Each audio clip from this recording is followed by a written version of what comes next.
I called my husband all night. No answer. Stop worrying, I'll be home late, he said. By morning, his phone was off. 3 days later, I filed a report until I saw him holding her hand. And that's when I realized the truth was, he chose to disappear. It didn't start with something obvious. That's what keeps replaying in my head. If it had been one big moment, one clear sign, maybe I would have acted differently. But it wasn't like that. It was quiet, subtle, easy to ignore if you wanted to. And I did want to. Michael and I had been married long enough that routines just became part of life. He worked as an operations manager, which meant his hours weren't always predictable. Some days he was home early, other days he'd text me saying he'd be late because something came up with a vendor or a shipment. That part never felt strange. What changed was everything around it. He used to text me throughout the day. Nothing important. Just normal stuff. Don't forget we need paper towels. I'm grabbing lunch, want anything? Little things that made it feel like we were still connected even when we weren't in the same place. Then it stopped. Not suddenly. Just less often until it was gone. At first, I told myself he was just busy. That's what made sense. I didn't want to jump to conclusions over something so small. But then came the phone. He started keeping it with him all the time. Not in a casual way. In a deliberate way. If he got up, the phone went with him. If he stepped out of the room, it went with him. Even when he was just going into the bathroom for a minute. And if I walked in while he was using it, the screen would go dark instantly, like he'd already decided I shouldn't see whatever was on it. It wasn't one moment. It was patterns. And patterns are harder to ignore. I remember the night I finally said something. We were in the kitchen. I was standing by the counter, pretending to organize things I'd already organized just so I had something to do with my hands. He was leaning against the fridge, scrolling through his phone like he always did. I said, "Hey, are you okay? You've been kind of distant lately." He didn't look up right away. Just kept scrolling like he hadn't heard me. Then he let out this short laugh. "You're overthinking again," he said. That was it. No explanation. No reassurance. Just that one sentence that somehow made me feel smaller than if he'd gotten angry. I nodded like it made sense. Like I believed him. But something about the way he said it stayed with me. It wasn't defensive. It wasn't confused. It was dismissive. Like whatever I was feeling wasn't even worth addressing. After that, I stopped asking. Not because I felt better, but because I didn't want to feel like I was pushing him or creating problems that weren't there. I told myself if something was actually wrong, I'd know. So I just watched. And the more I paid attention, the harder it became to ignore. He started stepping outside to take calls. Not every time, but enough that it stood out. Sometimes I'd catch pieces of his voice through the door, low and controlled, like he didn't want me to hear what he was saying. Other times, it was just constant texting.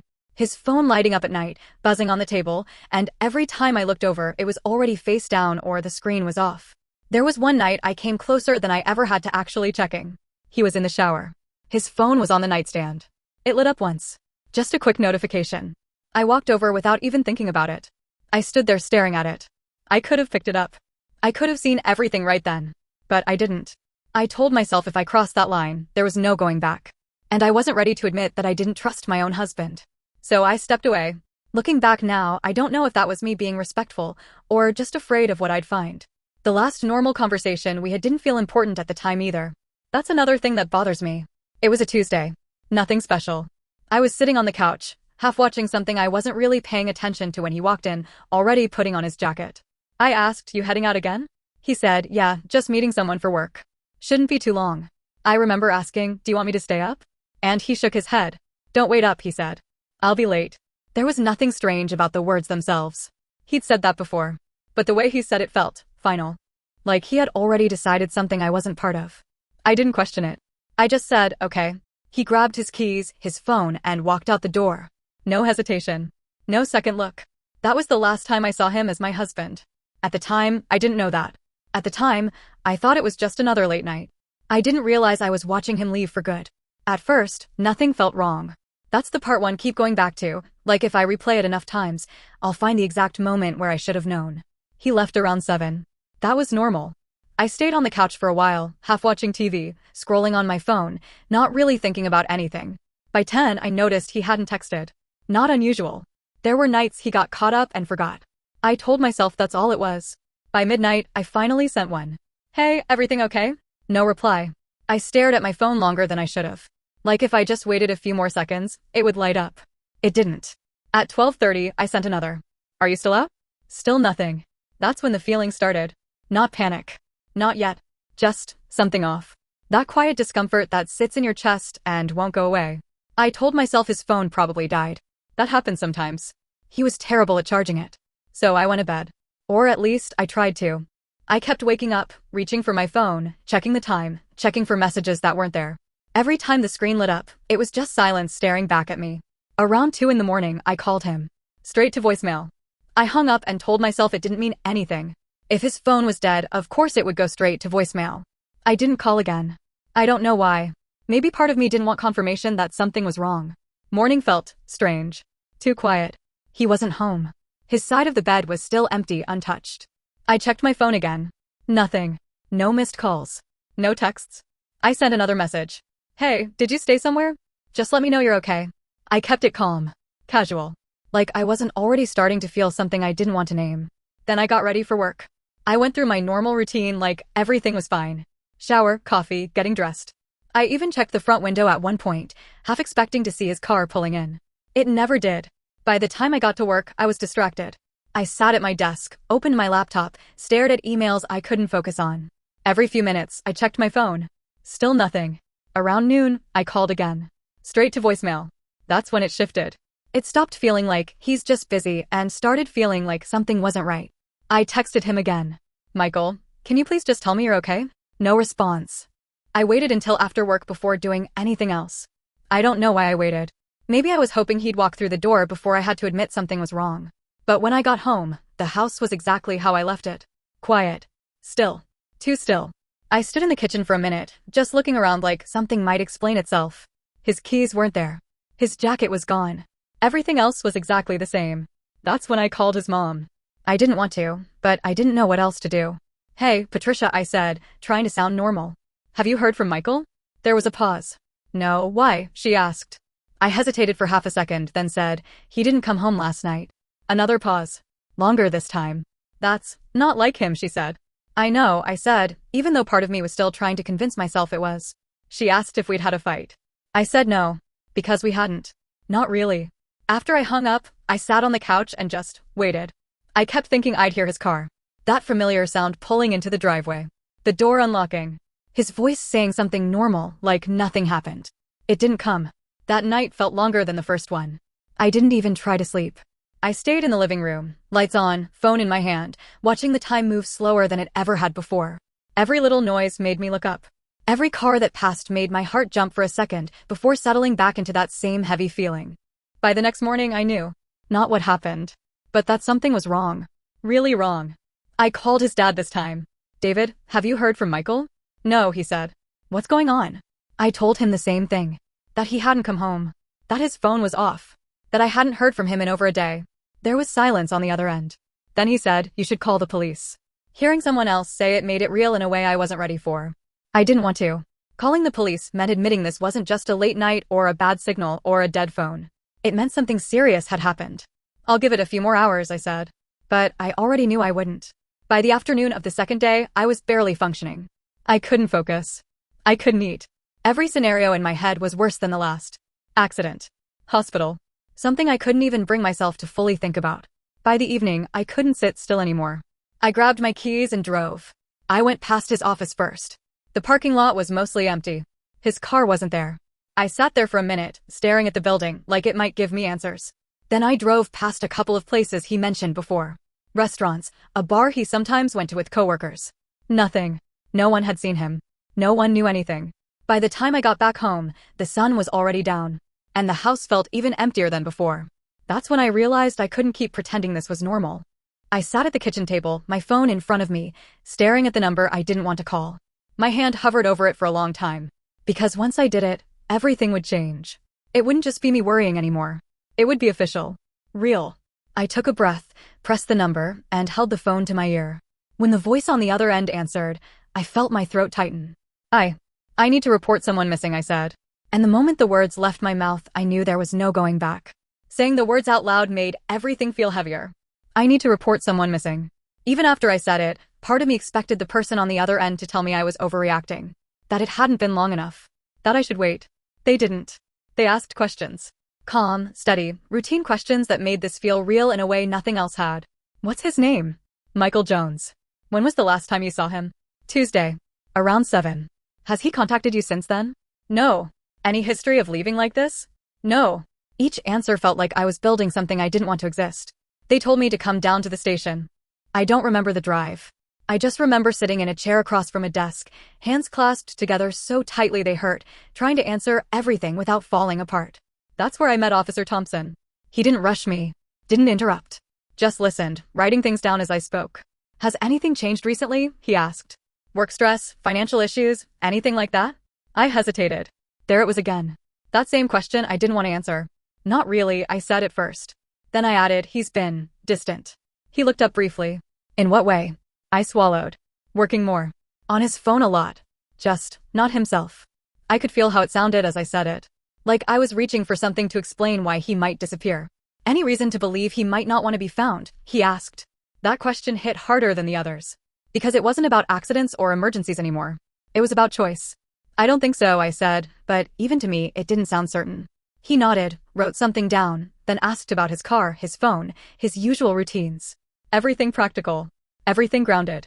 It made me feel like if I just answered enough questions, they'd find him. Before I left, he said, we'll start looking into it.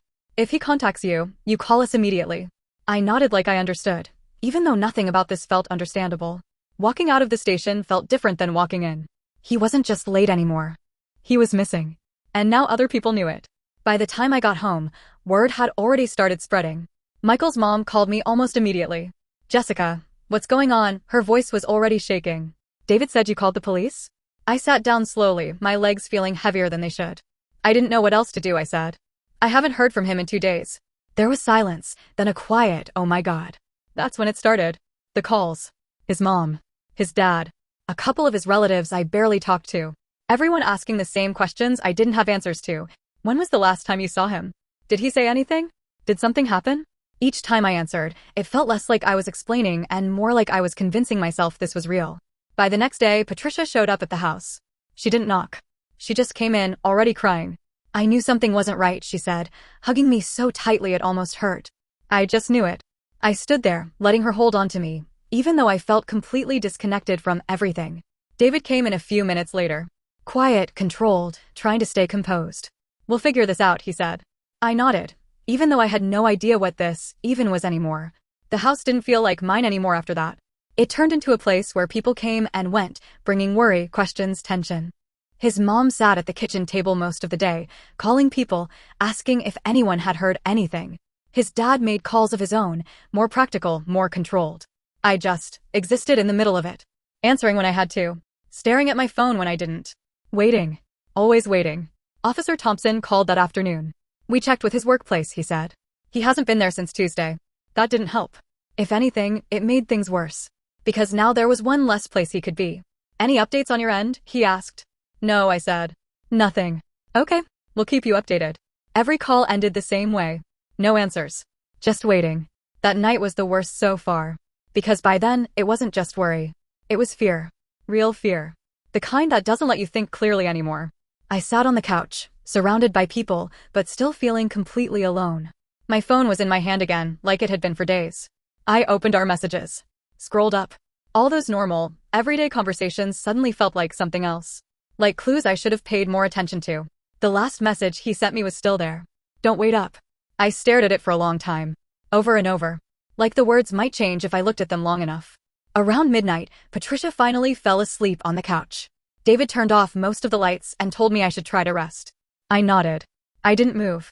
I stayed there, staring at nothing, feeling everything at once. And for the first time, I let myself think the thought I'd been avoiding. What if something actually happened to him? What if he wasn't coming back? That thought settled into my chest and didn't leave. By the morning of the third day, I felt completely drained. Like my body was running on something I didn't understand anymore. I hadn't really slept. I hadn't eaten properly. Everything felt distant, like I was watching my own life instead of living it.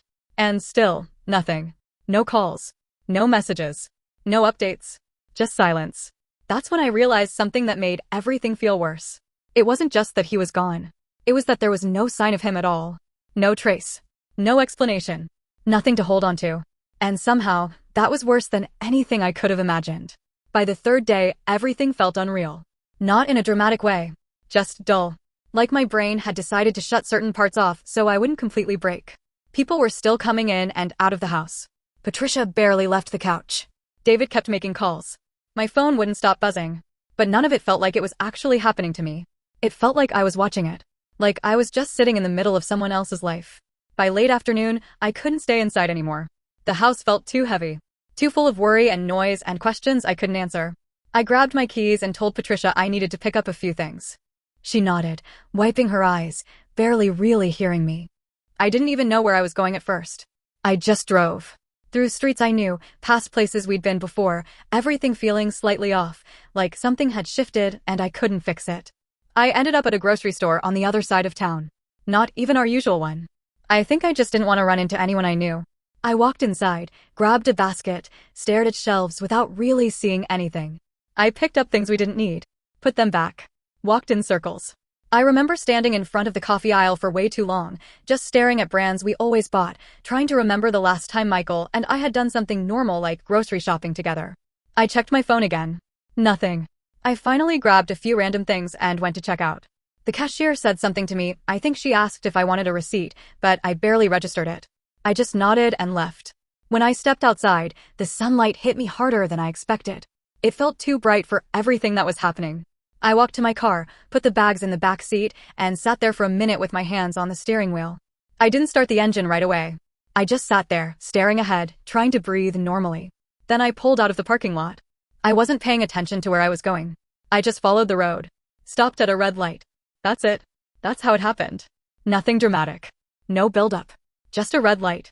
There was a coffee shop on the corner. I'd passed it before but never really paid attention to it. Small place. Outdoor seating. People sitting around like it was any normal afternoon. And then I saw him. At first, my brain didn't process it. It was just a person sitting at a table. Then something clicked. The way he was leaning back in his chair. The way he held his cup. Small things that were so familiar I didn't even realize I recognized them until that moment. My hands tightened on the steering wheel. I blinked. Looked again. It was him. Michael. Sitting outside. Alive. Fine. Like nothing had happened. I don't remember putting the car in park. I don't remember opening the door. The next thing I knew, I was standing on the sidewalk across the street, staring. He looked relaxed. That's what got me. Not stressed. Not worried. Not someone who had been missing for 3 days with people searching for him. Relaxed. Like this was normal. Like this was his life. And he wasn't alone. There was a woman sitting across from him. She was laughing. I could see her smile from where I stood. He said something, I couldn't hear it, but whatever it was made her laugh again. Then he reached across the table. And took her hand. That's when everything snapped into place. Not slowly. All at once. He wasn't missing. He didn't get hurt. He didn't disappear. He left. Every unanswered call. Every ignored message. Every moment of silence. It wasn't confusion. It was a choice. I don't know how long I stood there. Seconds. Minutes. It felt like both. My chest felt tight, like I couldn't take a full breath. My head was spinning, but everything in front of me was too clear at the same time. This wasn't a misunderstanding. This wasn't something I could explain away. He was here. Sitting in the open. Holding someone else's hand. While his mother cried in my living room. While I sat in a police station telling strangers my husband was missing. While I was convincing myself something terrible had happened to him. And the entire time, he knew exactly where he was. And he stayed gone anyway. I stepped off the curb before I even realized I was moving. Crossed the street without thinking about traffic. My focus was locked on him. On them. Every step felt heavier than it should have, like my body was trying to catch up with what my mind already knew. He noticed me when I was a few feet away. I saw it in his face. That moment when recognition hit. Everything about him changed instantly. The relaxed posture. The easy expression. Gone. Replaced with something else. Panic. Real, immediate panic. He stood up so fast his chair scraped loudly against the ground. The woman looked up, confused, following his gaze until she saw me. I stopped right in front of the table. For a second, no one said anything. The noise around us kept going. People talking, cars passing, cups clinking. But right there, it felt silent. I looked at him. Really looked at him. Trying to understand how the same person I thought I lost 3 days ago was standing right in front of me like nothing had happened. And the only thing I could say was, "Are you serious right now?" For a second, no one moved. Michael was standing there, frozen, like he hadn't decided what version of himself to be yet. The one who disappeared or the one who got caught. The woman looked between us, confused, her hand still half reaching across the table where his had just been. I felt weirdly calm. Not calm like I was okay. Calm like everything inside me had already snapped and there was nothing left to react with. "Are you serious right now?" I said again, quieter this time. Michael stepped closer to me quickly, like he was trying to contain the situation before it got worse. Jessica, can we talk for a second? He said, lowering his voice. Like this was something small. Like we were arguing about groceries or something normal. I let out a short laugh. Talk. I said. You've been missing for 3 days. The woman's face changed instantly. What do you mean missing? She asked. I didn't look at her yet. I kept my eyes on him. Where have you been? I said. Michael ran a hand over his face, already looking stressed, but not in the way someone looks after something bad happens. More like someone who got caught in something they didn't think would blow up this fast. I needed some time, he said. Things have been complicated. I stared at him. Complicated? I repeated. You vanished. Your phone is off. Your parents are at my house thinking something happened to you. I filed a missing person report. That's when his expression shifted again. Not guilt. Concern. For himself. You filed a report, he said. There it was. That moment where he realized this wasn't just something he could walk away from quietly. Yes, I said. Because I thought something happened to my husband. The woman stood up slowly now. I'm sorry, what is going on, she said, looking at him. Who is she? And that's when I finally looked at her. She looked normal. Not what I expected. Not some obvious villain. Just a regular person standing in the middle of something she didn't understand yet. I'm his wife, I said. The silence that followed was different from before. Heavier. The kind that settles in and doesn't move. She looked at him, waiting for him to correct me. He didn't. Her face drained of color. You told me you were single, she said quietly. Michael didn't answer right away. I was going to explain, he started. She cut him off. When? She asked. When were you going to explain that you have a wife? I should have walked away right then. Honestly, I don't know why I didn't. Maybe I needed to hear it all. Maybe I needed him to say it out loud so I couldn't doubt myself later. So I stayed. And I listened. Michael looked between both of us, like he was trying to figure out how to say this in a way that didn't completely destroy everything. I didn't plan for this to happen like this, he said. That was the first thing he chose to say. Not an apology. Not an explanation. Just that. I shook my head slowly. Then how did you plan it? I asked. That seemed to hit him. He exhaled, like he was finally giving up on trying to manage the situation. I've been dealing with a lot, he said. Work's been a mess. Financial stuff. I didn't want to drag you into it. I let out another small laugh. So your solution was to disappear? I said. I needed space, he said. I needed a way to reset without everything collapsing. By letting everyone think you were gone? I said. By letting me think something happened to you? He didn't answer that. Because there wasn't a good answer. The woman, Michelle, I would later learn, was shaking her head, trying to process everything. How long? She asked him. Michael hesitated. That hesitation said everything. How long? She repeated. A while, he said. How long? She said again, louder this time. He looked at the ground for a second. Almost a year. She took a step back like he'd physically pushed her. A year, she said. You've been with me for a year and you're married? He didn't respond. Because again, there wasn't anything he could say that would make that better. I felt something shift in me right then. Not anger. Something colder. Because this wasn't just a mistake. This wasn't something that happened once. This was something he built. Maintained. Lived. Every day. I looked at him and said, so what was the plan? He frowned slightly. What do you mean? I mean this, I said, gesturing around us. You disappear. You turn your phone off. You start over. What happens next? You just never come back. He didn't answer right away. And that silence was the answer. Michelle let out a shaky breath. You told me you were starting over after a bad breakup, she said. You said you needed a fresh start. Michael closed his eyes for a second. I didn't want to hurt anyone, he said. That almost made me laugh again. You didn't want to hurt anyone? I said. You let your family think you were dead. He didn't argue with that. Because he couldn't. I took a step back, looking at both of them. At the situation. At how far this had gone without me even knowing. I told the police you were missing, I said again, slower this time. They're actively looking for you. That landed. I saw it in his face. Everything shifted from emotional to real. Consequences. What did you tell them? He asked. The truth, I said. That you disappeared. That no one's heard from you. He ran a hand through his hair, pacing slightly now. Jessica, you didn't have to do that, he said.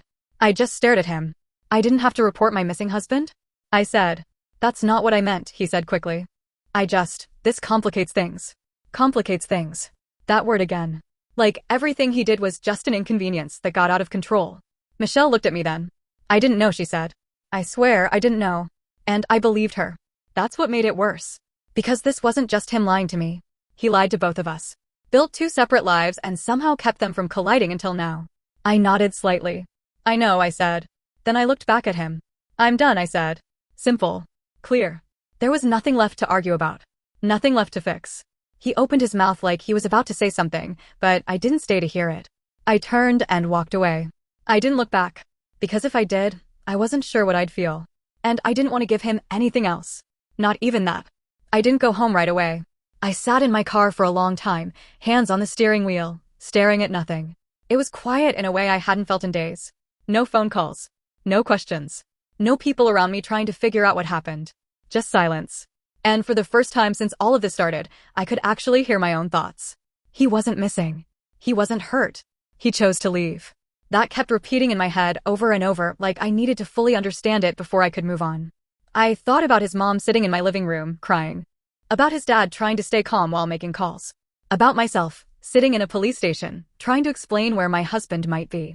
And the whole time, he was sitting at a cafe like it was just another day. That's when it stopped feeling like just betrayal. It felt deliberate. Calculated in a way I didn't want to admit. I looked down at my phone. Officer Thompson's number was still there. All I had to do was call. Tell him I found Michael. Tell him where he was. Close the loop. Simple. But my hand didn't move right away. Because part of me wanted to walk away from everything. Let Michael deal with his own mess. Let whatever consequences came for him happen without me being involved. I didn't owe him anything. Not anymore. But then I thought about the last 3 days. About the fear. The waiting. The way everything in my life stopped because I thought something terrible had happened. And I realized something. Walking away wouldn't erase that. It wouldn't undo what he did. It would just mean I stayed silent about it. I took a breath and pressed call. Officer Thompson, he answered. It's Jessica, I said. My voice sounded steadier than I felt. I found him. There was a pause. Where, he asked. I gave him the name of the cafe. The street. Everything he needed. He didn't ask many questions. Just said, stay available. We may need a statement. I understand, I said. And that was it. No dramatic ending. No immediate closure. Just done. I hung up and sat there for another minute before finally starting the car. Driving home felt different this time. Not lighter, but clearer. When I walked in, Patricia stood up immediately. Did you hear anything? She asked, hope and fear mixed together. I looked at her. At David behind her. And I said, he's okay. The relief hit them instantly. Patricia started crying again, but this time it sounded different. Softer. Like something had been released. Where is he? David asked. I hesitated. Then I said, he's safe. That's all I know right now. It wasn't the full truth. But it was enough for that moment. I didn't have the energy to explain everything yet. Not like that. Later that night, Officer Thompson called me back. We've made contact, he said. We'll follow up if we need anything further. That was all he said. He didn't go into details and I didn't ask. I didn't need to. Whatever happened next for Michael wasn't mine to carry anymore. The next week felt like everything moved too fast and too slow at the same time. I filed for divorce. There wasn't a discussion. There wasn't anything left to say. He tried to call me a few times.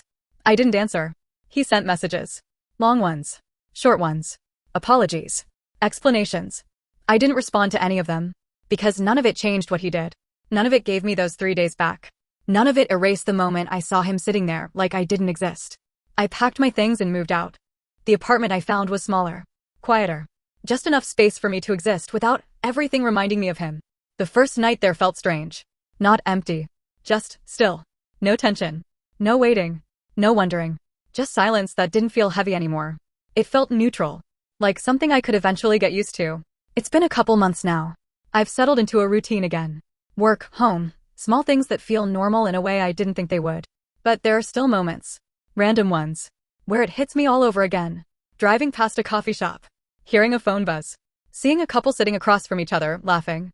And for a second, I'm right back there. Standing on that sidewalk. Realizing everything I thought was real, wasn't. And there's one thing I still can't fully answer for myself. I told the police where he was. I didn't protect him. I didn't stay quiet. And I don't regret it. But sometimes I wonder, what would have happened if I just walked away? If I got in my car, drove home, and let him disappear from my life without saying anything? Would that have been easier? Cleaner? Or would it have followed me anyway, just in a different way? Because even now, with everything over, with the divorce almost finalized, with him completely out of my life, I still feel like I was pulled into something I never agreed to be part of. So I keep going back to that question. Not because I want him back, but because I want to understand my own choice. Was I right to say something, or should I have just let him go and focused on myself?